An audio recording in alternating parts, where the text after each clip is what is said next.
and thank you for joining us. It's 10 o'clock, so we'll begin. My name is Chris Lawton, and I'm the Director of Knowledge Exchange here at Farm Credit East. I'm going to give you a few technology tips before we start. First of all attendees are muted throughout the presentation to reduce background noise. Every once in a while, be sure to tap your mouse so your screen doesn't go to sleep during the presentation. There will be time for questions and answers at various points during the presentation. Questions can be text chatted in at any point during the presentation, and then they will be asked of the presenter. To send in your question, click on the red arrow to expand the GoToWebinar control panel. This arrow is typically found in the upper right-hand corner of your screen. You will then see a text box where you can type in your question and send it in. Finally, a recording of today's presentation will be available on farmcrediteast.com/webinars for playback at a later time. If you are having trouble accessing this recording, please contact Christy Schmidt at 1-800-562-2235. With that out of the way, I'll go ahead and introduce Robert Smith, who will in turn introduce our speaker, Nathan Rudgers. Okay, good morning, everyone, and welcome to this webinar put on by Farm Credit East, Knowledge Exchange Program. We're very pleased to have a good audience out there throughout the Northeast, as well as some folks from Washington, D.C. So we welcome you to this webinar. It is my pleasure today to introduce the presenter, and then we will do questions as well at the end and maybe even during it. So text your questions in as Chris indicated. Very pleased today to introduce as the presenter Nathan Rudgers. Nathan is Senior Vice President for Farm Credit East, a position he's held since December of 2005. In his capacity as Director of Business Development, Nathan is responsible for bringing resources to Farm Credit East members who are planning or undergoing major business changes. Many of the projects that Nathan works on involve renewable energy systems as well as farm-based renewable energy. Prior to joining Farm Credit East, Nathan served as Commissioner of Agriculture for the state of New York. Many folks know him from that position. He did a great job there. He works with many different national groups as an advocate for Northeast agriculture. He previously served as President of the National Association of State Departments of Agriculture. He's worked with various agribusiness firms prior to becoming Commissioner of Agriculture. He was raised on a dairy farm in western New York, Wyoming County, and is a graduate of Cornell University. Before I put Nathan on, I'm just going to note one thing. We organized this webinar prior to the passage of the Farm Bill. The Farm Bill has literally hundreds of provisions in it, including various grant programs that are either reauthorized or even new potential grant programs that are pending appropriations in the bill. So this was done really prior to the Farm Bill. Nathan may pick up on an item or two out of the Farm Bill. We could also do a follow-up webinar 6 months, 8 months from now once we get more details coming out from USDA. But with that little caution there that the Farm Bill may have some new programs off in the future at some point in time, let me go ahead and turn this over to Nate Rudgers as our presenter for this webinar on grant availability and the grant process. Nathan, take it. Good morning, everyone, and thanks for being on this morning. I look forward to speaking with you today about grant programs that we've worked on here at Farm Credit East, and a little bit of the opportunities that are out there and some of the things that you need to navigate through in order to access those opportunities. We'll move forward. Just give me an indication that you can see my PowerPoint. Yes, it looks good. Very good. So this is what the weather looks like in western New York this morning. I work out of the Batavia, New York branch, and this year we've returned to a bit of weather as we used to experience it when I was a kid, and that means that frequent lake effect opportunities present themselves to us. So we're dealing with a little bit of snow this morning and weather in single digits. Nathan? Yeah. Your slide doesn't have anything on it. It's a blank slide. That's what. That's right. It's snowy out there. You missed my joke. So, why do government agencies and others offer grants? Number one, because they meet a public interest, and number two, because they achieve a public good. In essence, government agencies are looking to forward policy issues and items of interest to the public at large. And in the recent past, roughly the past decade or so, both the federal and state governments in the Northeast have begun to look very carefully at opportunities to help promote agriculture and the things that agriculture can do. They are potentially environmental improvements, like improvements to water quality and addressing runoff, addressing odor issues, addressing issues related both to animal and crop agricultural activities. They are renewable energy objectives. And just about every state in the Northeast has a renewable portfolio standard or an expectation that the state will encourage the production and use of renewable energy, electricity largely, and so therefore both the state and the federal government now is strongly supporting the development of renewable energy opportunities on farm. Farms obviously provide a great opportunity for renewable energy production because they have a broad expanse of land resource and availability to feedstocks that can feed renewable energy projects. Finally, and this goes both for agriculture and well beyond agriculture, there's a very strong public good both at federal and state levels to create jobs. Now, normally agriculture projects are highly capital intensive and don't create a large number of jobs. However, there are exceptions to that, and where those exceptions kick in and where there are great job opportunities that are created, agriculture really needs to position itself, individual projects, to take advantage of the incentives that are available in job creation. So as you look at opportunities to develop a project and seek grants or incentives, there are a few simple things you need to consider, and they're probably things that you're considering anyway if you're considering developing a new project or starting a new business or moving in a new direction with your agricultural enterprise. So obviously the first is the likelihood of success of the project. You should be driving grant applications around the likelihood that you've got a very strong project in the first place and a project that could likely stand without grant investment. So in other words, is there a good business plan in place? Have you thought through the project effectively, and is the project sufficiently capitalized without grant assistance? These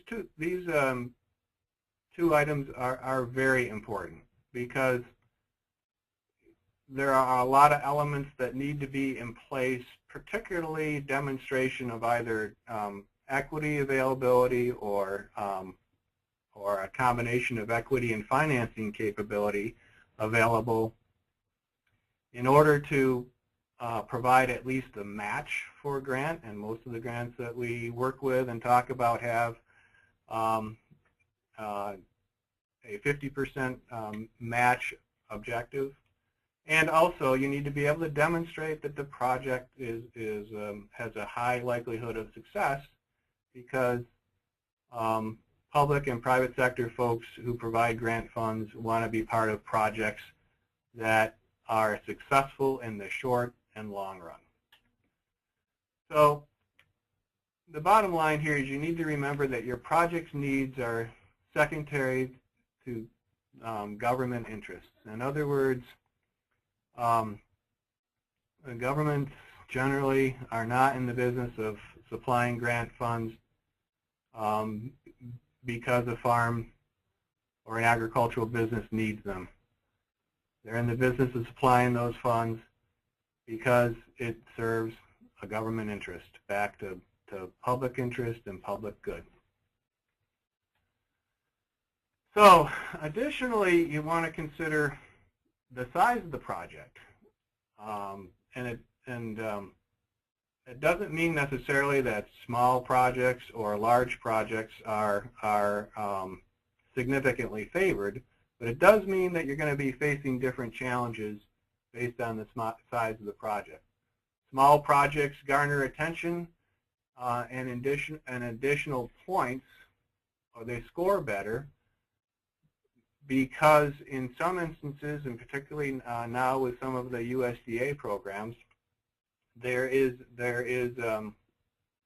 a general temperament that smaller projects deserve funding more, and so therefore additional points are accrued to smaller projects in most of the grants that we look at. And in some instances, the application process is somewhat simpler for smaller projects. It's not as great at a continuum as you'd like to see, frankly, given the amount of resources that you have to put in order to receive a grant. There's a baseline level of effort that's got to go in regardless of the size of the grant and regardless of the size of the project. And you certainly get a better return for a larger project, but there is generally somewhat easier process for smaller projects. Large projects are quite naturally going to garner a larger amount of assistance.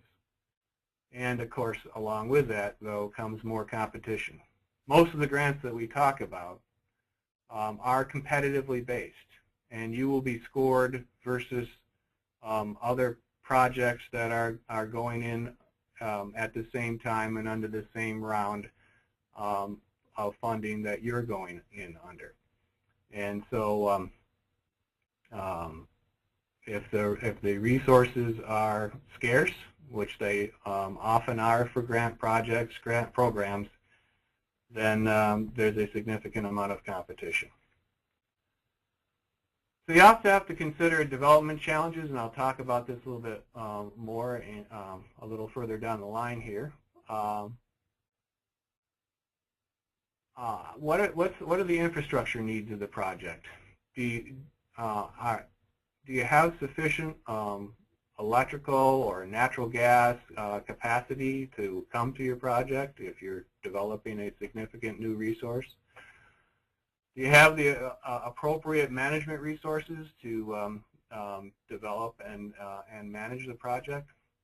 And finally, have you lined up the capital resources necessary to execute the project in an effective way?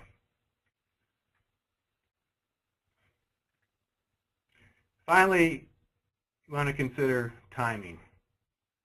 Now, you're probably going to develop a project based on what makes the most sense for your business. You need to be aware that most grants don't cover work already completed, or so you could apply for funds for a project that you've already gotten underway, but the grant will only fund those activities that you have not yet engaged in. And so that becomes extremely important to consider. And it also becomes important to get your team put together and working together from the inception of your project. And your team is going to consist of folks responsible for putting together your business plan, folks who have normally advised you and or perhaps consulted with your business on thinking through the aspects of your business development. That team includes the financing professionals, your banker, legal expertise, and of course, if it makes sense and you're considering pursuing grant funds, someone to help you, guide you through that process. And to the extent that you can get all those folks together on the phone or together in a room and begin the process of considering how you're going to execute a strategy to achieve success with the project, you need to have them working together from the start. So I'd mentioned that there are some background considerations, and one of the big ones is what role do utilities have in the development of your project? Just about every project I work on involves the establishment of new or upgraded service, electrical service, for the new facility that's going in. And that occurs obviously because a lot of the projects that we work on are in rural areas, and rural electrical infrastructure across the Northeast has largely been slow to be developed out, and so therefore there's a significant investment to getting that rural infrastructure developed. And it really doesn't matter what state you're in or what utility you're working with. They all have general rules which they have to follow from their state public service commission. And to the extent that you know those rules generally and you can use them to your advantage, it is extremely important. A significant initial example of that is most utilities will tell you that there is a tremendous investment involved in getting three-phase power, for example, extended to your farm or extended to the new project. And they'll gladly collect a fee from you for doing an engineering study and coming up with an estimate. In other words, you're paying them to tell you how much it's going to cost you to install this capacity.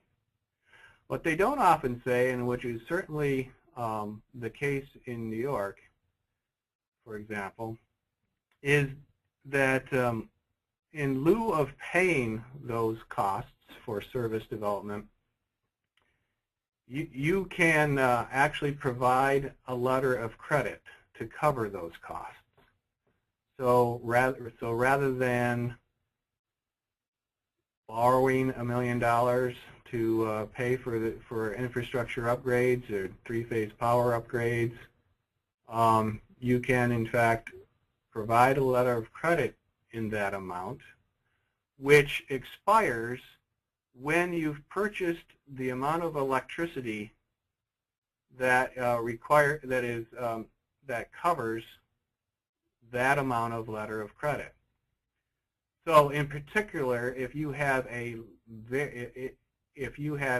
project that's going to consume a significant amount of electrical power, and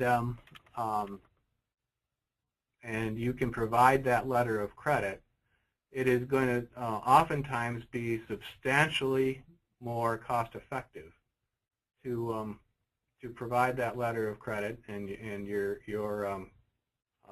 banker can help you develop those terms, of course, rather than pay that cost up front.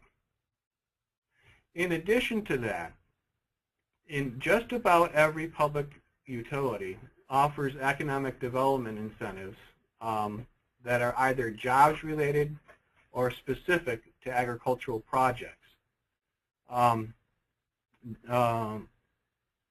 The utilities have those economic development funds available as a result of their tariff rate orders and as a result of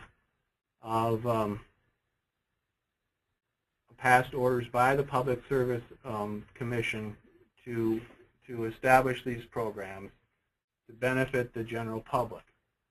And most of the utilities in the Northeast now have created agricultural-specific economic development incentives,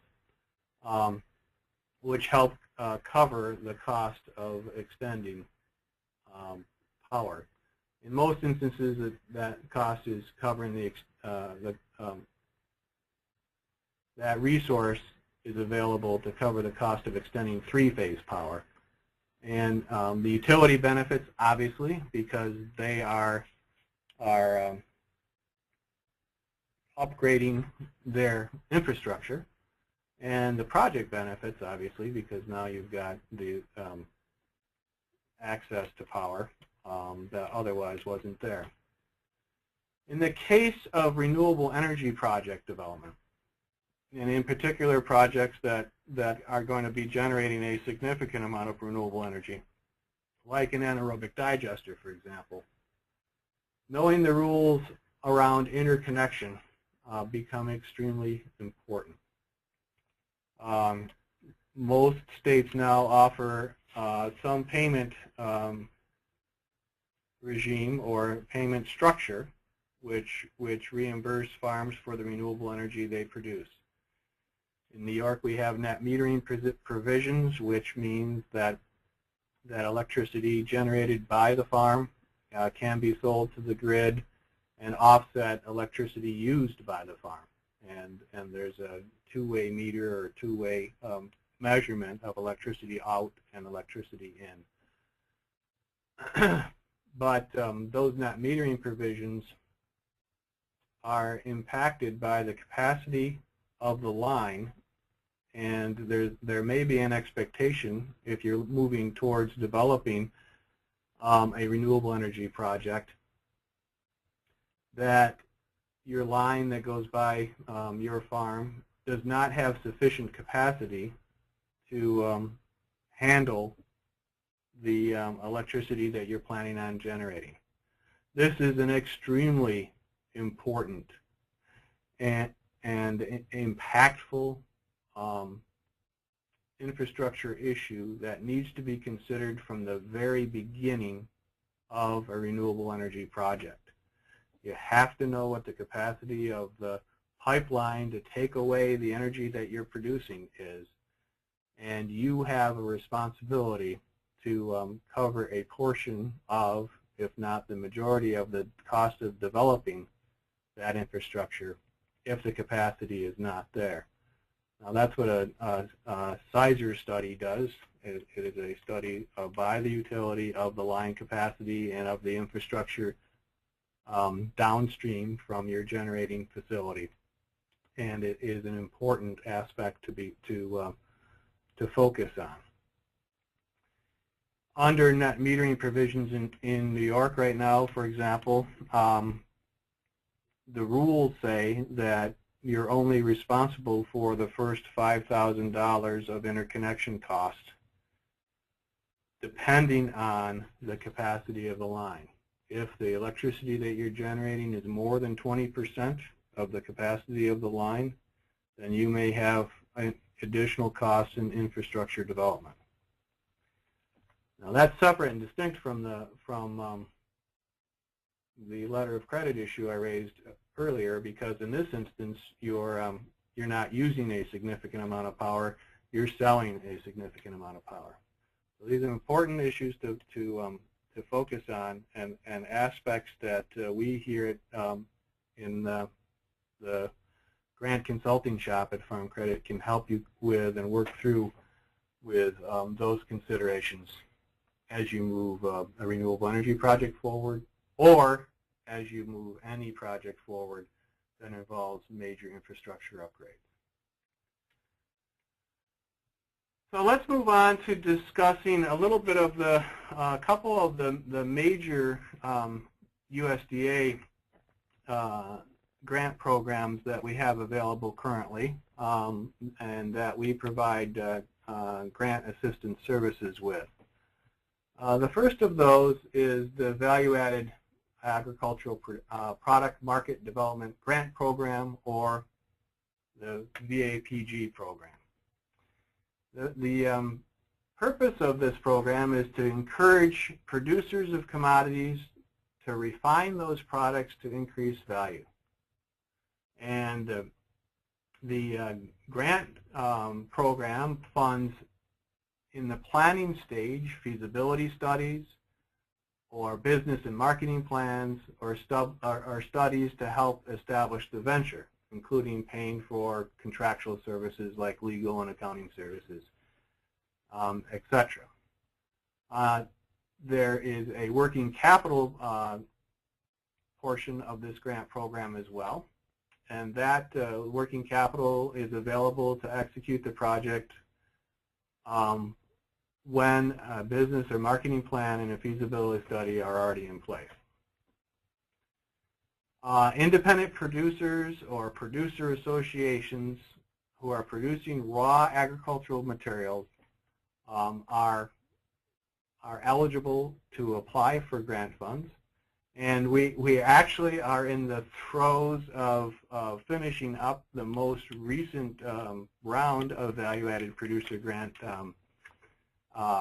projects. The deadline was supposed to have been Monday the 24th, and it has been extended for approximately 2 weeks or so. The final announcement of the rule hasn't been made yet, but the reason for the extension is that the new Farm Bill contained a provision incentivizing or providing a separate pool of funds for veterans, and that separate pool of funds wasn't identified in the original Notice of Funding Opportunity, Notice of Funding Availability, excuse me, and so they had to add that additional pool, and so therefore they had to extend the final date. There is up to $200,000 per proposal available for implementation, and up to $75,000 per proposal for planning. And although this round is substantially less than that, I think there's $19 million available nationally this round, according to Farm Bill publications that I saw, and this is subject to clarification. Going forward, there will be approximately $63 million available nationally for this program. So some examples of value-added projects that we have worked on and that have been funded are wineries, and the obvious value-added activity going on here is these are folks that have been in the business of producing grapes, and they've been selling grapes to 1, 2, or 3 different customers, whether they be other very large commercial wineries or juice manufacturers or juice cooperatives. They're now moving in the direction of wanting to produce wine and starting on-farm wineries. And we have been a part of several successful value-added grants for wineries, and they've been both startup and projects where the focus has been changed, or they've started a new enterprise or a new line of wine that they've wanted to produce. Another example are small dairies or medium-sized dairies, or even large collections of multiple farms working together to get into the value-added business of producing cheese or yogurt or ice cream. And obviously the raw agricultural commodity there is raw milk, and the value-added is anything that you can make out of that. Another example where we've been successful in getting grant funds are folks who are in the business of producing beef and that wanted to move in the direction of marketing that beef directly to local consumers. And those market channels are everything from farmers markets to restaurants in the region, to institutional users of beef and other meats like colleges and universities or food service enterprises. We also helped a group of farmers who are in the business of growing wheat and wanted to move in the direction of producing flour. And one of the major drivers here for opportunities in the value added has been the tremendous increase in interest in local consumers searching out locally produced products. Local consumers have become more and more interested in knowing who's producing the agricultural products and demonstrating a willingness to pay more for those products, to seek out those products if they're produced from a local perspective. Now, USDA defines under the value-added program, defines local as anything within 400 miles of where the product is produced. And so most of you who are either in this business or contemplating can imagine a significant market opportunity within 400 miles of your farm. Another example that we helped was the recent successful introduction of 2 new apple varieties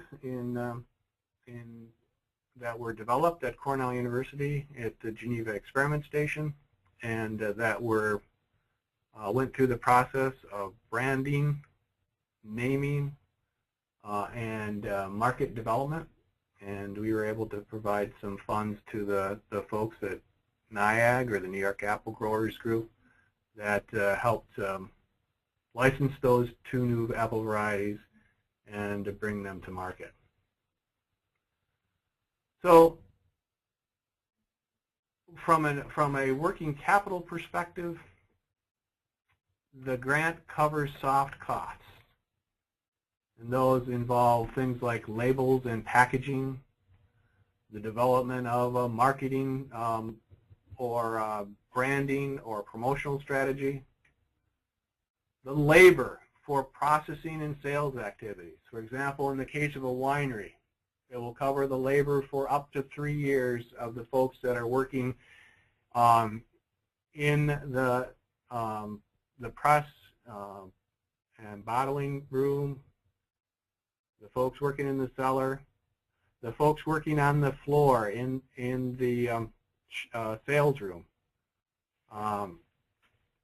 and also the folks who perhaps are out in the field marketing the product to end consumers.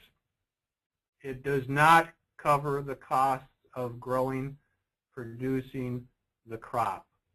It covers costs after the crop or product is received at the processing location and engages, and then it covers the soft costs of converting that product into the value-added product. Well, as I mentioned, we'll also cover the costs of advertising and promotion, and just about every one of the projects that we work on has a very strong branding and market development or advertising and promotion element. The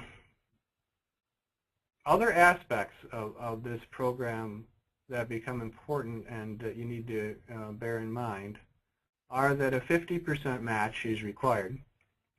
And that match can either be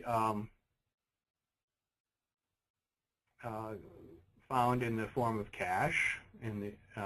So in the event that you're seeking $200,000 for your value-added enterprise, you could have $200,000 in cash as your match, and your total project would be $400,000, and the grant would cover 200 of that. Other places where you can find a match are the labor that you're willing to contribute as in-kind labor, valued appropriately, and up to certain limits with regard to how much of that can be used as a match. The value of the agricultural commodity that you're providing can also be considered as a match under this program. And there are various and sundry other eligible matches as well, and those are subject to significant and somewhat complex rules and regulations, which we can certainly help you work through as you develop a potential value-added project.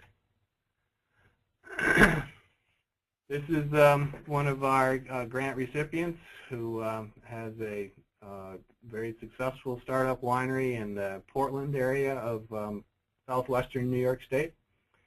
And 21 Bricks has been online now for about 2.5 years, and they were recipients of more than $200,000 in grant funding as a result of an earlier value-added round where the cap was actually $300,000.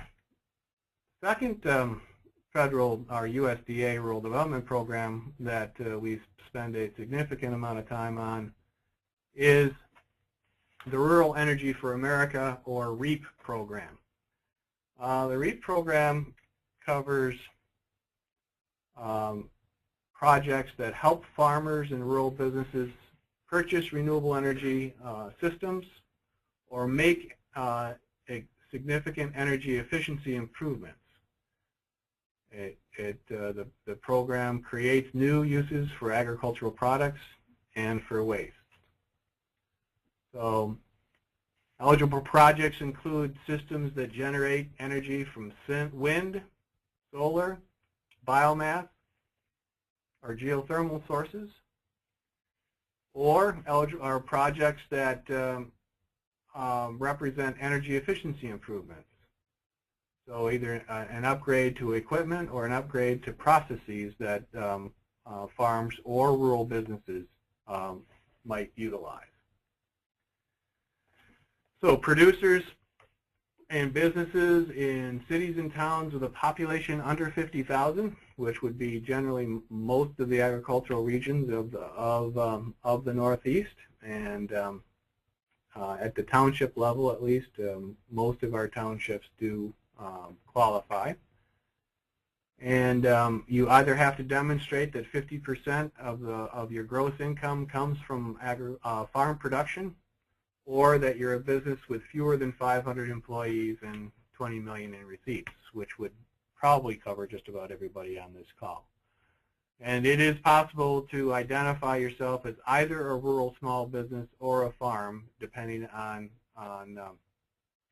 which of those eligibility criteria help you score the best with regard to points, because there are significant points available here in this program for smaller enterprises.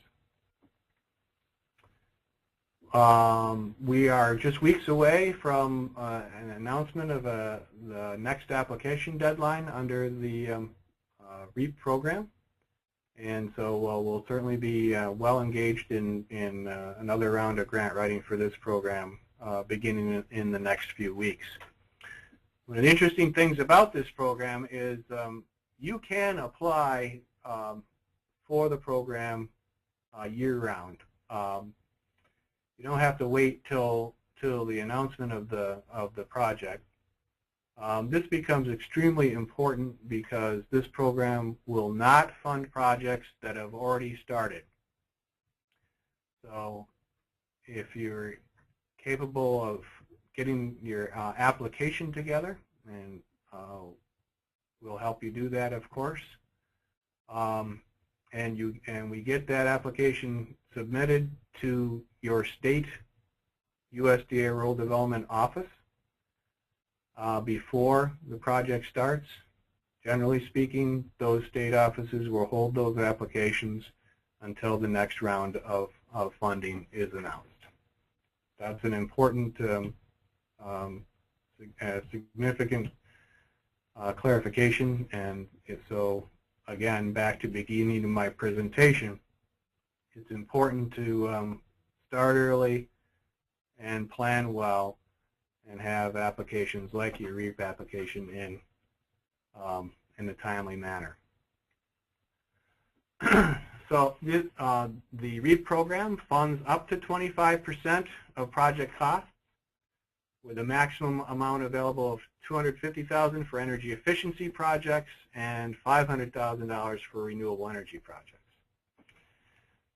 There is a simplified application for projects that are under $200,000 total, and there are special pools of funding at the state level available for projects who request $20,000 or less.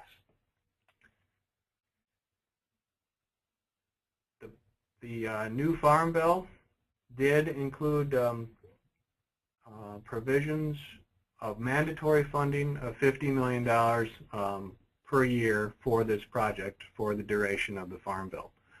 So it's a significantly well-funded program, and it is a program that we've been able to take a significant advantage of here in the Northeast through our grant writing program. Some examples of projects that we've done with the REAP program include, under the energy efficiency category, we do a lot of grain systems. Generally speaking, those are for in-bin or standalone dryers and the related equipment like augers, elevators, and other handling equipment. When it comes to grain dryer systems, the efficiency change is an important aspect of the scoring criteria. So you need to be able to demonstrate that you're using significantly less energy to dry your grain under with the new system than what you were using with the old.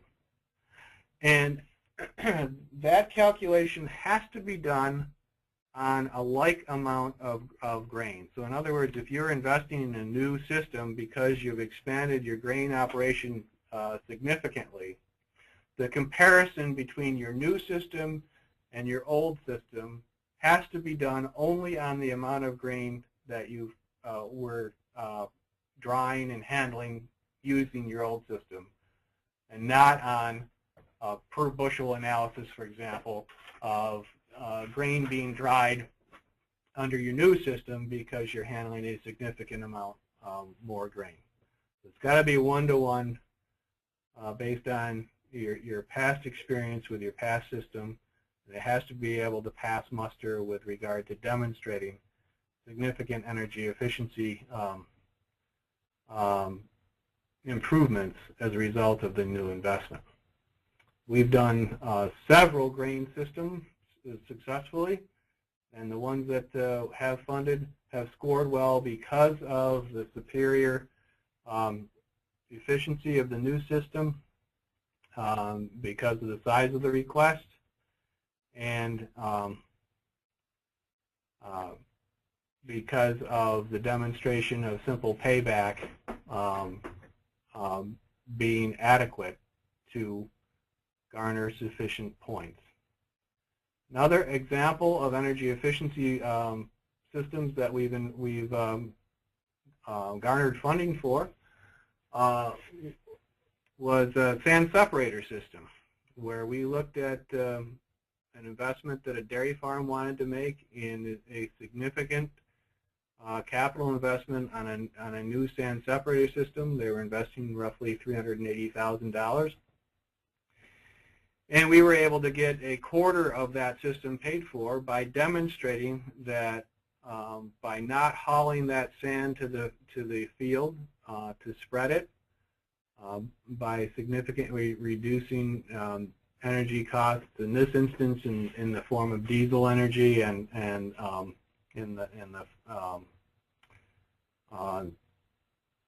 largely in that arena of the cost of transporting that additional sand back to the field, we were able to demonstrate that a significant amount of energy efficiency was achieved, and we got a quarter of that system funded. Also, energy efficiency improvements on the farm, like new lighting, new ventilation fans,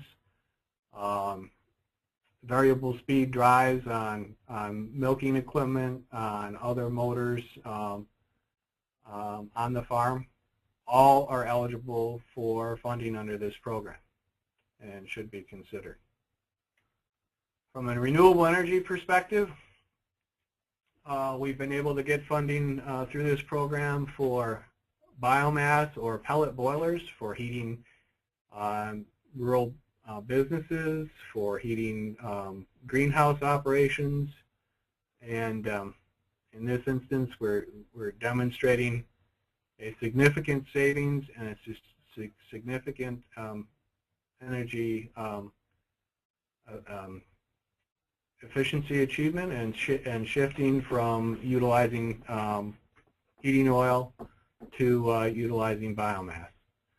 And of course, we've been successful in getting funding for anaerobic digester projects where a significant investment is being made on the part of a large dairy to install an anaerobic digester, and rural developments come in and picked up a portion of that. So again, this grant program covers up to 25% of project costs. Again, the project has to be able to demonstrate a match, and in this instance, that match has to be either a letter from your lender indicating that the lender is covering through a line of credit or other capacity is covering the cost of the other 75%, or through a demonstration of cash on hand. And again, scoring is based on simple payback of the investment, on the energy efficiency demonstration of the investment, or the renewable energy substitution of the new project.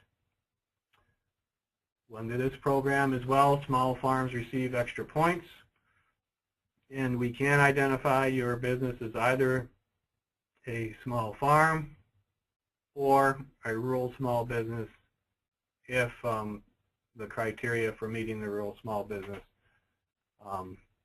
applies. This is Ron Gruschow. Ron is a grain farmer from the Lima area of New York, and his brothers and his business put up that grain facility that you see behind him, and we were successful in garnering REAP funds to help build that project, as well as garnering some funds to cover the cost of three-phase power extension to his facility. So that's just one example of folks that we've been able to help with this program. There are some other federal opportunities, as Bob mentioned at the start of my presentation. The Farm Bill is replete with opportunities, most of which we haven't uncovered as of yet, and that's because the federal agency responsible for rolling those out hasn't gotten those rules in place yet. But you should be aware that there is a program announced, the USDA Farm to School Grants Program, which continues efforts to increase local foods in eligible schools, and there's funding available for planning and implementation. If you're already working with a local school district in developing a farm-to-school program, you should certainly be interested in this particular program, and I'm grateful to James Lepecki from the Connecticut Department of Agriculture for bringing this one to our attention, making sure that we talked about this program this morning. So again, if you're already pursuing a farm-to-school strategy, then this is one that should be on your radar screen. There are several listening sessions for this program coming up the second week in March, and more information on that can be found at the website you see there. And there's also a USDA Rural Development Rural Business Enterprise Grant Program, or RBEG program. The rules for this program vary by state. In New York, we have an April 1st deadline this year, and RBEG covers feasibility studies and business plan development funding for new projects that can be any kind of a new rural business that is interested in being established. And this is a great way to get the necessary legwork done in order to be positioned to apply for other grants. That necessary legwork being the legal legwork to establish the enterprise, the work involved in developing and honing a business plan that's solid, that passes muster with your lender and of course with other funding opportunities. And then the feasibility study done independent of the business study that identifies the the proposed business is in fact feasible and has a strong likelihood of succeeding. The RBEG program has an April 1st deadline in New York, and it needs a municipal sponsor. So you need to be working with your grant professional and with and approaching a municipality, town, county government who has an interest in being your grant sponsor for this program. Other Farm Bill programs that have yet to be announced. We've had a very successful specialty crops block grant program where USDA has provided funding to states, and then that funding has gone largely for research and development efforts within the land grant system, but in certain specific cases has provided funding to individual farm operations for new approaches to help grow and develop and market specialty crops. And there's a brand new maple program that was included as part of the Farm Bill, and we're awaiting word on how that's going to develop. Obviously, northeastern states are significantly well positioned to take advantage of opportunities under that program, and we're looking forward very much to taking advantage of those when they become available. Moving on to looking at what might be available for producers at the state level. Every state's Department of Transportation has programs available to help fund new projects that shift traffic and shift freight to other modes. So if you're developing a project where either shipping in your raw commodity or shipping out your finished good makes sense via rail, you should be considering seeking funding through multimodal development programs. Additionally, DOT's Department of Transportation agencies often have funding available to improve access to industrial sites through industrial access programs. Again, both of these funding opportunities really are geared more towards large project development and major new investments, but you need to be aware that it's not always the Economic Development Agency that has funds available for helping a project get established.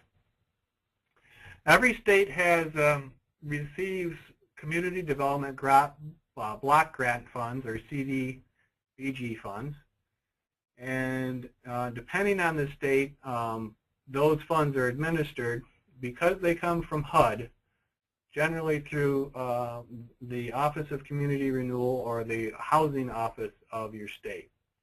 These Community Development Block Grant Funds are focused on job creation, and job creation in the low to medium wage category. And depending on the state, and depending on the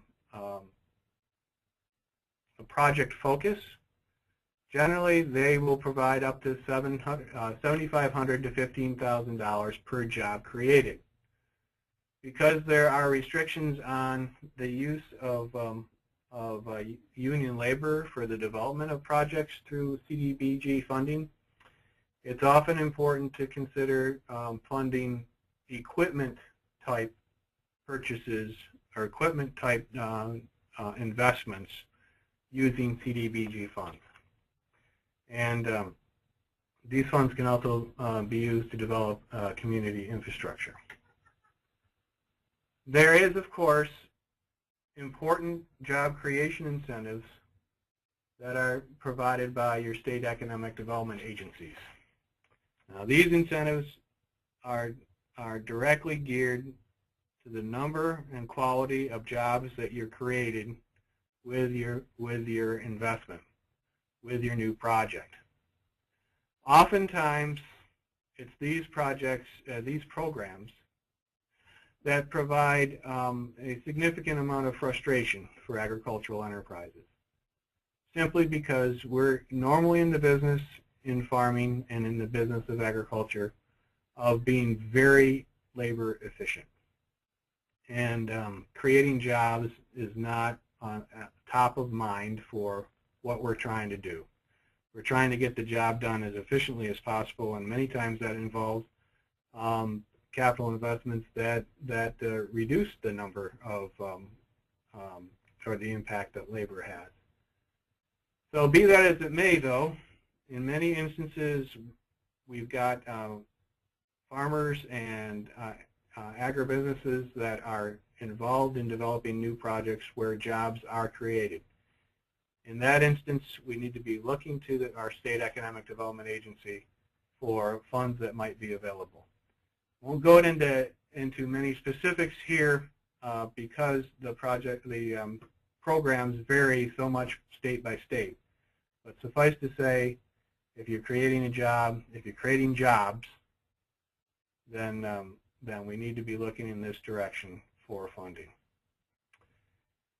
Every state has an energy agency, and as I mentioned earlier, the focus of those energy agencies is often on executing the policy directive of increasing the amount of renewable energy that is produced in the state.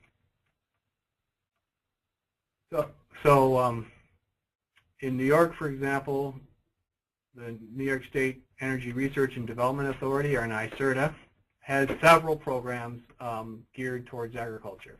The reason they focus on agriculture is because agriculture is a significantly high user of energy. So these programs offer incentives and loans for farm waste management to improve energy efficiency, for the development of solar and wind generation projects, and innovative business practices for energy use.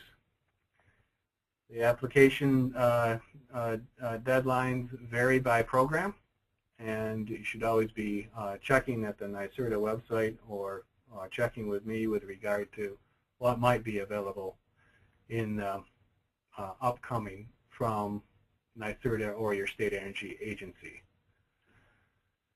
So Agricultural Energy Efficiency Program is a program that has been extremely well received by folks in our industry that's been offered by NYSERDA. It covers up to 75% of energy efficiency investments, capped at $250,000 per farm. And the last round of funding for this program just ended at the end of January. However, with your encouragement, the new president at NYSERDA is considering what program priorities are going to be developed over the next weeks and months, and it'd be important for the leadership there to hear from you about the value of the Agricultural Energy Efficiency Program.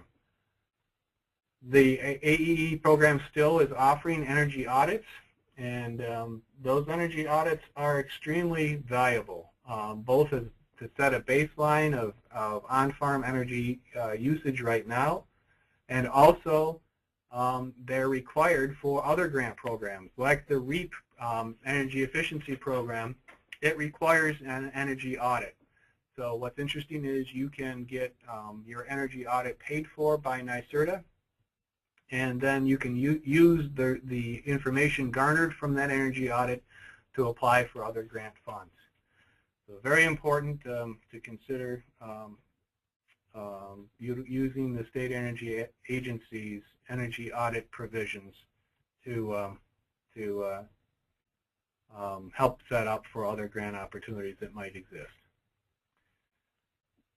Each of the states in the Northeast has wind and solar voltaic, and in the case of New York, solar thermal incentives, which cover up to 50% of the cost of the system.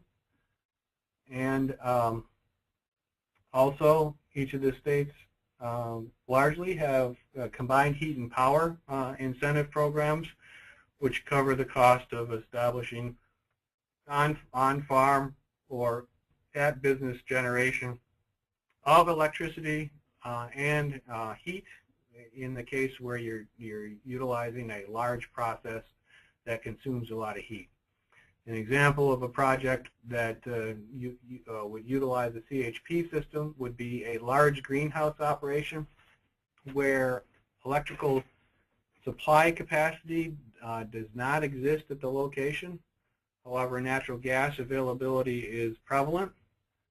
The greenhouse can utilize the electricity generated to drive lighting, can utilize the heat generated to heat the greenhouse during winter months, to store heat in storage water storage facilities in summer months, and or to drive absorptive cooling technologies in the summer months.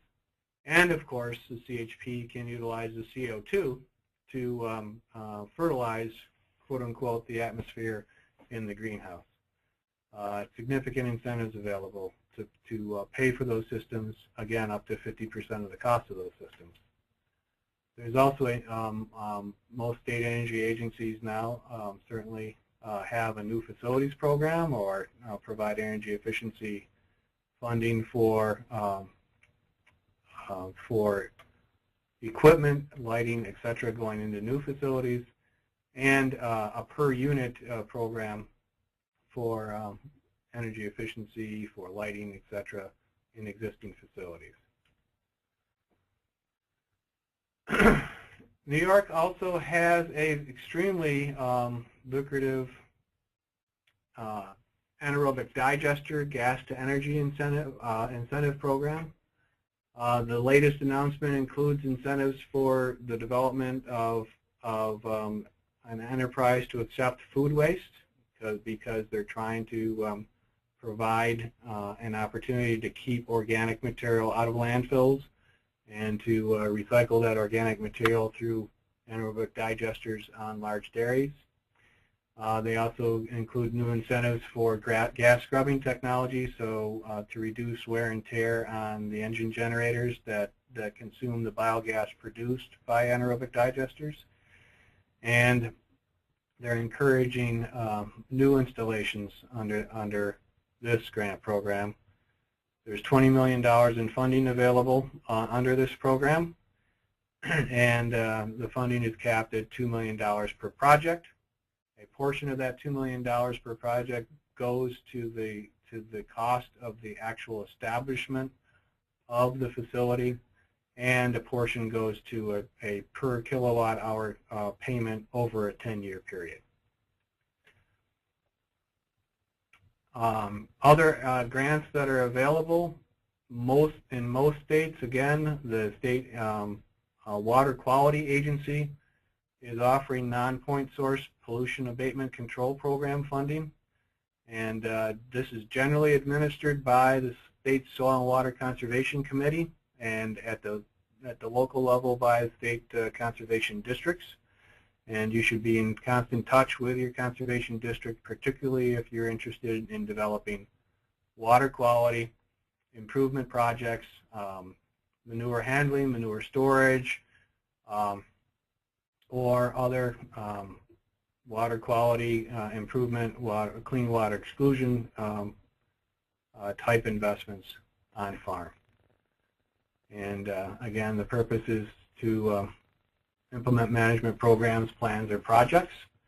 And soil and water conservation districts are the applicants here. They receive the funding and pass that funding through to individual farms who are investing in water quality improvement projects.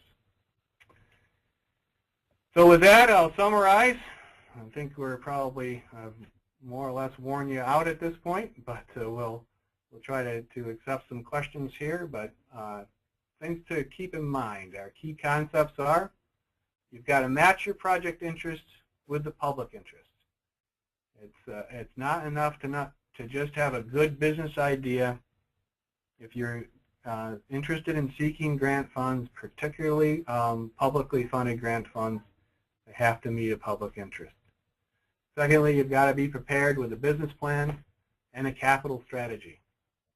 Again, some of the grants have a planning component that can help you develop that business plan. But in order to take full advantage of implementation programs, we need to have a capital strategy. You've got to look for the unusual sources of funding. We've talked about utilities. Didn't mention foundations, but certainly foundations like Kellogg, for example, have specific focused interest in developing emerging programs and projects like food hubs, for example. Foundations love to participate with and co-fund with public sources of funding. And again, they have an interest in moving very specific agenda items forward, and your project needs to really be in line with the agenda that a foundation is trying to achieve in order for you to be successful. If sources of funding substantial at the USDA rural development level, within state economic development and other state agencies. And finally, it's important for you to seek professional assistance. It doesn't have to be Farm Credit or my grant shop. However, we do have a level of expertise and a level of successful experience in achieving success for our clients in finding grant funds. And it's difficult and time-consuming and often frustrating to try to go it alone, and that's why we're available. And with that, Bob, I'll try to take some questions. Hopefully there are a few out there, and we can wrap things up with some back and forth. Okay, Nathan, thank you very much. A lot of information there, really good stuff, really appreciate it. First question, we do have a number of questions, Nathan. The first question is one of the listeners concerned that they're going to spend a lot of time developing a value-added marketing grant and just wants to know what percentage of the grant, value-added marketing grants, get selected. Do most of them get denied? Do most of them get approved? What is the batting average there? It depends on the year. For example, 2 years ago we were 100% and so we batted 1,000. Last year we batted 250. And a lot of times in the early stages of a farm bill in particular, there's more funding available, and so therefore the likelihood of success is higher. So the answer to that question is it depends, but it's extremely important to have done as thorough a job as possible, because it's likely you'll score better, and it's important to also know what some of the ins and outs are of what leads to success. In several instances, we've been successful taking a second run. So a project doesn't get funded in the first year, but we've been able to go back and get it funded the second year. What's nice is that the agency will provide you with comments as to why your project didn't get funded, and it provides you with an opportunity to take another run if you haven't gone ahead and developed the project. Another kind of related question, I guess, but for either a value-added or REAP grant, does the agency sometimes approve it but reduce the amount that you've requested in the grant request? Yes, they do, and in particular, that would be the case with the REAP program on the energy efficiency side. If you submit an application, for example, and a portion of your expected funding is related to a larger facility than what you've currently been operating, they may take a look at what you've submitted, acknowledge that it meets the energy efficiency criteria, but reduce the funding as a result of the fact that they have very particular rules about not expanding a particular investment, so they may reduce the funding as a result. Okay. Next question. At times you refer to small or large grant. Is there a dollar amount for a small or large project? So generally speaking, under $50,000 for the value-added producer grant program, for example, or under $20,000 in requested funds for the REAP grant program represents a small project. But those thresholds vary, but that's generally speaking an example of where the delineation is involved for those two programs. Next question, Nathan, and I'll read this one. I have a grant from the state of Connecticut for $500,000. I need to match that grant. What are my options for matching? It depends on the specific rules of that Connecticut grant program, and I'd be happy to talk to you about that in further detail. If actually my contact information is on the next slide, so if folks would give me control again over my PowerPoint, I'll advance my slide to my contact information. I'd be happy to talk to that person. It's actually already up on the screen, Nate. Yep, the information's up there, Nathan, so folks can see it and then jot that down as we talk on. Nathan, what about EQIP funds and EQIP grants? Are they a viable source for Northeast farmers? Yes, they absolutely are, and thanks for asking.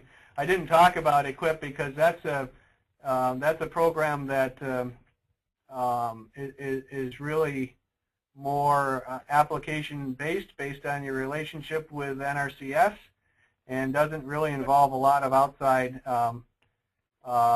involvement in applying for those funds. So let's deal with the acronyms for a second there. That's Environmental Quality Incentives Program, and NRCS is part of USDA. That's Natural Resources Conservation Service. Did I get that one right? Yep. And so that's directly dealing with USDA's NRCS service, correct? That's correct.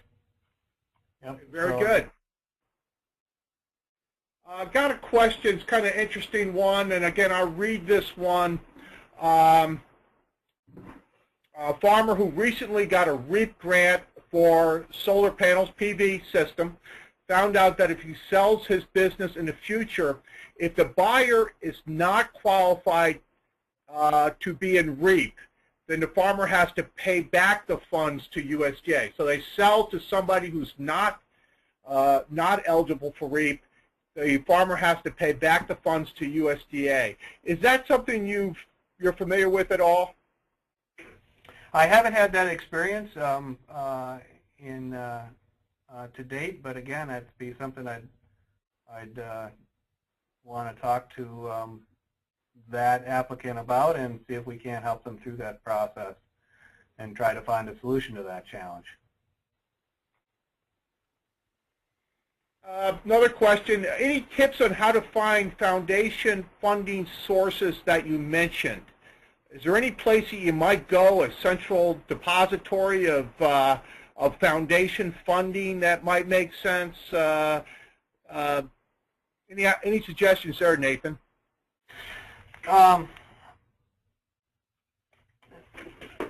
There are a number of resources that identify foundations. That the challenge with those is that it's never quite clear from those resources what the particular focus at any given time of the foundation might be, and it's probably with a little bit of effort on the part of the questioner, or certainly with assistance from our office, we depending on the project focus, we could come up with a small list of foundations that might be of assistance. So. Okay. Next question. We would like to produce our own milk, cream, and eggs to make an organic frozen custard on the farm. Should we seek grants for the processing side, the pasteurization, etc., or the animal side?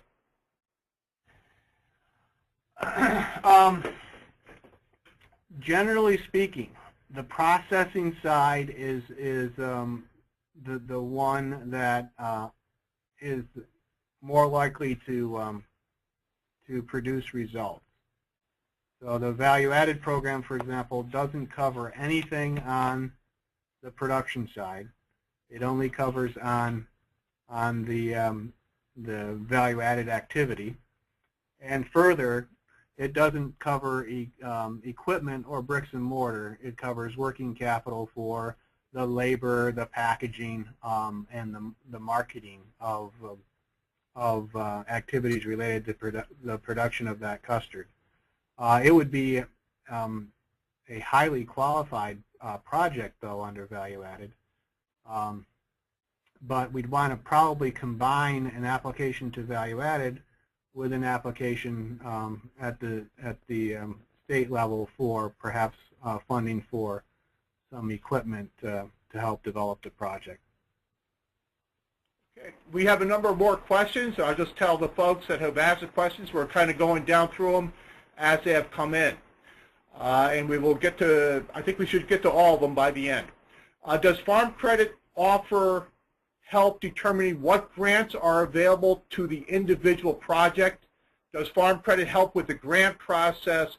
So Nathan, this one's this one's down your bailiwick. What do you do and provide, I guess, to individual producers out there? So if we're called in at the beginning, at the nascent or really the beginning of a project development, we'll advise as to which programs would make the most sense to apply for. We will provide the expertise to complete the application, or in the case of folks who want to do their own applications, we'll provide resources to help review those applications. And we also provide expertise through the business consultants that work within Farm Credit to produce both business plans and feasibility studies if they're required as part of the grant application process. So I don't try to take on all that myself. I do partner with the other business consultants within our organization to help produce those feasibility studies and business plans. Again, it's extremely helpful if we're in on the ground floor discussions. Okay, thank you. Next question is one I had not heard, but I grow low bush blueberries. My soil does not meet the tillable requirements of many USDA grants. Are there any exceptions to this? Wow. I haven't heard about that issue either in the past. I'd be happy to do a little background investigation to try to come up with an answer to that. I think there may be significant resources to help answer that question, either within Cooperative Extension or within the State Soil and Water Conservation District where that farm is located. So those would be two other sources that I would look to help answer that question. Perhaps we can help assist in making those connections. Okay. Thank you. The next one, I want to do greenhouses for nonprofit food tables in schools. Would it be best to seek renewable energy grants, loans, or agriculture energy efficiency programs at the state level? So better do a REAP grant, I guess, or a loan associated with REAP, or better to do agriculture energy efficiency at the state level. What's pretty neat about these programs is that you can assemble two or more together to try to help achieve an overall project vision. And in the example offered, it seems to me that we might want to look for energy efficiency, perhaps renewable energy funding, either at the state or federal level. We probably want to seek funding on the marketing side, particularly if there are funding for direct-to-market or food hub type of activities that it sounds like that particular questioner might be interested in engaging in. So the answer is all of the above, and be important to kind of identify specifics of the program development and try to come up with a game plan for what we go after first. Very good. Next question relates to labor costs. When you mention labor costs as eligible cost, does that include the labor cost of the owners or just the employees? So the owner's labor is normally considered as a portion of the match, and it's the employee's labor that would be fundable through the value-added producer grant. So there is a prohibition on grant funds going to pay for the owner's labor activities. However, the owner's labor can be utilized as a match for the program. Okay, very good. Next question, can the fees of grant support, for example, grant preparation work through the work that you do, can that be included in the grant application? For example, we received a business plan grant. Can the cost of developing that proposal be included? So generally speaking, the cost of the actual grant application is not fundable through the grant program. The cost of developing the business plan, the cost of developing the feasibility study, those things are fundable, but the actual cost of developing the grant application is not covered and not coverable by grant funds.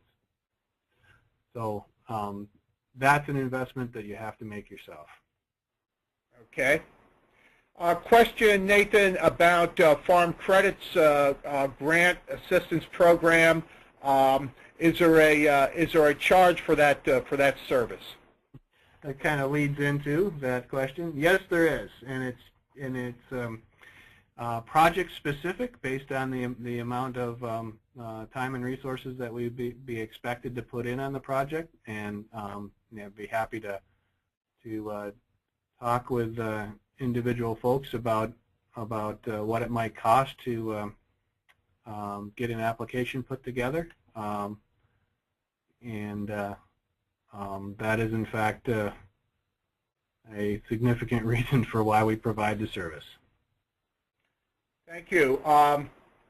Question, how would I find a contact for the agri-energy efficiency program in the state of Maine?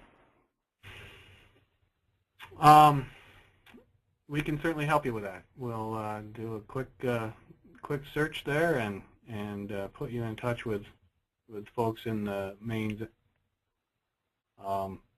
energy agency.